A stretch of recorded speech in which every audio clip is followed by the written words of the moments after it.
Howdy folks, Tex Grebner here with Tex Grebner Outdoors.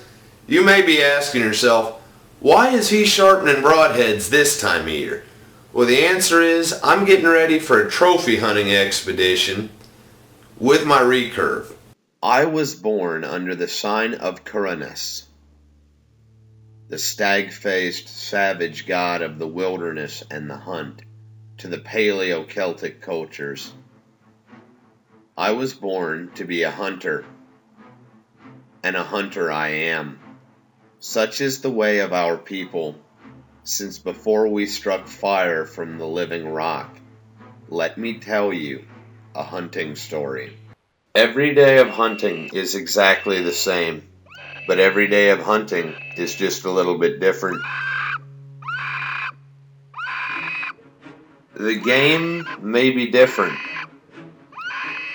but the primal emotions and mystical values of the hunt, the experience, is the same feeling that our ancestors felt. The genesis of this hunt, austere as it is, came about because deer season was long over. I lacked the funds to travel to a state with a spring bear season, and Illinois' Coyote have a year-round season. Now, many people look at the Coyote as a fur bearer or a varmint, but to a bow hunter, or a traditional bow hunter nonetheless, I view the Coyote as a spiritual trophy. But who am I to think that I can out-trick the trickster? I was set up about 30 yards from a glacier-cut valley wall in the bottom of the valley, about 20 yards from my decoy, soaked down in trapper's coyote lure, and I was using a pair of trees to break up my outline. It was an evening hunt, and the very early rays of the spring sun had been melting the snow. Attempting not to fidget, I saw a flash in the brush about 75 yards away.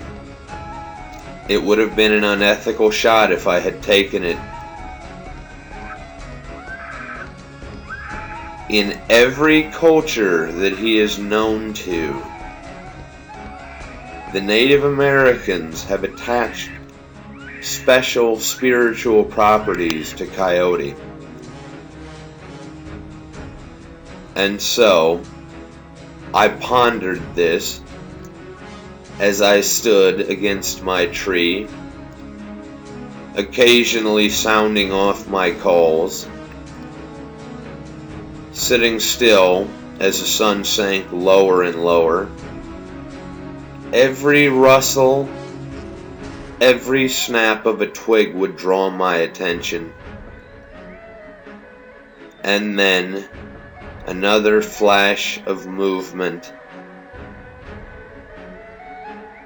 Another had come into my decoy. I stepped around the tree and drew. And just like a ghost, it was gone. Hung up at 50 yards, Coyote had sheared off. And the dark was gathering. The cold black fingers of night were beginning to wrap around me. And I honestly had second thoughts. Was it wise to be solo hunting, pretending to be prey? God knows what I could have called in. And now, with the dark time coming, I wondered, would I make it out? As the sun sank lower and lower and the shooting light faded, off in the distance, Coyote laughed at me. But I will return. And they sung me out of the timber. Needless to say, I made it out alive. I didn't call in one of those notorious Illinois mountain lions. But I hope you guys enjoyed watching. Coyotes open all year round, and make no mistake, to me, a coyote is a trophy animal. So expect to see some more coyote hunting with a recurve from me in the future. As always, God bless all my sportsmen of America. Join the NRA to protect our rights. Please check out my friends over at legallyconcealed.org. Thank you very much to those of you involved in law enforcement and those of you serving in the military. And thanks for watching Texas Grebner Outdoors. Don't forget to rate positively, comment nicely, share, and subscribe for more Texas Grebner Outdoors misadventures. One of these days, I'm going to get something.